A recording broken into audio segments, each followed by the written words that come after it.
cartica que yo guardo donde te escribí, que te sueñe que te quiero tanto, que hace rato está mi corazón latiendo por ti, latiendo por ti.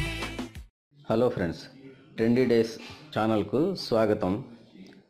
Social ట్రేడ్లో invest చేసినటువంటి వాళ్ళకి refund process ఇచ్చారు అని చెప్పని మొన్న update పెట్టాము కదా. అందులో forms ఇంగ్లీష్లో ఉన్నాయి. మాకు కొంతమందికి అవి అర్థం కావడం లేదు, ఇంగ్లీష్ రానటువంటి వాళ్ళకి అవి కాస్త తెలుగులో వివరించి చెప్పమని చెప్పని అన్నారు. అందుకోసమని అది ఎలా పూర్తి చేయాలనేటువంటిది నేను ఇప్పుడు మీకు తెలియజేస్తాను. అంతేకాకుండా పూర్తి చేసినటువంటి ఫామ్ ఒకటి మనకి అప్డేట్ వచ్చింది, అది మీకు ఇందులో చూపిస్తాం. దాన్ని బట్టి మీరు ఫాలో అవ్వచ్చు. ముందుగా రిఫండ్ ఫామ్ తీసుకుంటే అందులో name of the account holder అని చెప్పింది. అక్కడ మనం ఐడి ఎవరి పేరుతో అయితే తీసుకున్నామో వాళ్ళ పేరు రాయాలి. ఆ తర్వాత ఫాదర్స్ నేమ్ లేక హస్బెండ్స్ నేమ్ అని చెప్పని ఉన్నది, అంటే తండ్రి పేరు లేక భర్త పేరు రాయాలి. ఆ తర్వాత అడ్రస్సు, ఆ తర్వాత పిన్ కోడు, స్టేటు, సిటీ, అలాగే మీ మొబైల్ నెంబరు, అట్లాగే మెయిల్ ఐడి ఇవ్వాలి. Social trade ID number if remembered అని చెప్పిన సోషల్ ట్రేడ్లో మీకు తీసుకున్నటువంటి ఐడి తాలూకు నెంబరు అక్కడ రాయండి. ఆ తర్వాత ఉన్నటువంటి టేబుల్లో డేటు, అలాగే అంటే ఎప్పుడైతే మీరు ఇచ్చేసి తీసుకున్నారో సోషల్ ట్రేడ్లో ఐడి తీసుకున్నారో దాని తాలూకు డేటు, అలాగే పేమెంట్ టైపు మీరు డీడీ ద్వారా కట్టారా లేకపోతే నెఫ్ట్ ద్వారా కట్టారా, కార్డు పేమెంట్ ద్వారా కట్టారా అనేటువంటిది, అలాగే అమౌంట్ ఎంత కట్టారు, అట్లాగే ఏ బ్యాంక్ నుంచి కట్టారు, మీ అకౌంట్ నెంబరు ఎంత, యూటీఆర్ నెంబరు అంటే మీరు నెఫ్ట్ పంపించినప్పుడు యూటీఆర్ నెంబర్ అనేది ఇస్తారు, ఆ యూటీఆర్ నెంబరు, అలాగే ఏ బ్రాంచ్ నుంచి కట్టారు, బ్యాంకు యొక్క బ్రాంచ్, ఆ వివరాలు అందులో అక్కడ మెన్షన్ చేయాలి. అలాగే టోటల్ ఈ పాయింట్స్ పర్చేజ్డ్ అని చెప్పని అన్నారు.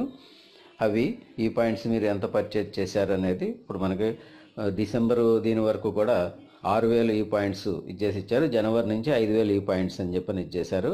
అవి అక్కడ జనవరి ముందు చేరినటువంటి వాళ్ళు అంటే డిసెంబరు ఆ ముందు చేరినటువంటి వాళ్ళు అయితే 6,000 పాయింట్స్ అక్కడ మెన్షన్ చేయాలి. అలాగే జనవరిలో చేరినటువంటి వాళ్ళు కనుక అయితేనేమో 5,000 ఈ పాయింట్స్ అని చెప్పని అక్కడ మెన్షన్ చేయాలి. టోటల్ యూజ్డ్ ఈ పాయింట్స్ అని చెప్పని అన్నారు. అవి మనం ఎంత యూజ్ చేసామనేది మనకి ఐడియా ఉండదు కాబట్టి ఆ కాలం దగ్గర మీరు డాష్ పెట్టి వదిలేసేయండి, అది పూర్తి చేయాల్సిన పని లేదు. అట్లాగే సిగ్నేచర్ ఆఫ్ అకౌంట్ హోల్డర్ అని చెప్పని ఉన్నది, మీ యొక్క నెంబర్, మీ యొక్క సంతకం అక్కడ మెన్షన్ చేయండి. అలాగే తారీఖు, మీది ఏ ఊరు అనేది అక్కడ మీరు మెన్షన్ చేయండి. అలాగే రెండవది సెల్ఫ్ డిక్లరేషన్. ఇది వచ్చేసి 100 రూపాయల స్టాంప్ పేపర్ మీద మనం ప్రింట్ చేయించి దాని మీద మనకు కావాల్సినటువంటి వివరాలన్నీ కూడా పూర్తి చేసి ఇవ్వాలి. అక్కడ ఐ అంటే మనం ఎవరైతే పేరుతోటి తీసుకున్నామో ఐడి వాళ్ళ పేరు, అలాగే son of, wife of, daughter of అంటే తండ్రి పేరు, భర్త పేరు లేక తండ్రి భర్త, అలాగే రెసిడెంట్ ఆఫ్ ఏ ఊరు అనేది ఇచ్చేయాలి. అలాగే మీరు ఐడి నెంబర్ని అక్కడ మెన్షన్ చేయాలి.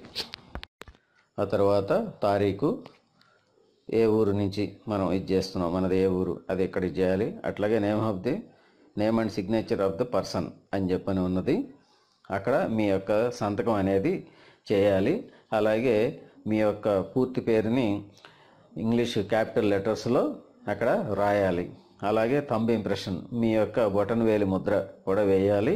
అలాగే photo along with cross signature అని చెప్పని ఉంది, ఆ కింద మీరు మీ ఫోటోని జత చేసి అక్కడ అంటించి దాని మీద పేపర్ మీద నుంచి ఫోటో మీదకు వచ్చేలాగా మీరు సంతకం చేయాలి. ఇది పూర్తి చేసినటువంటి విధానం. కావున అందరూ తెలుసుకుంటారు అని చెప్పడం జరిగింది. అలాగే ఎప్పటికప్పుడు మనకు వచ్చినటువంటి అప్డేట్స్ని మీకు తెలియజేస్తూ ఉంటాం. ఎవరైనా సబ్స్క్రైబ్ చేయనటువంటి వాళ్ళు ఉంటే ఇంకా సబ్స్క్రైబ్ చేయండి. Thank you. జై హింద్.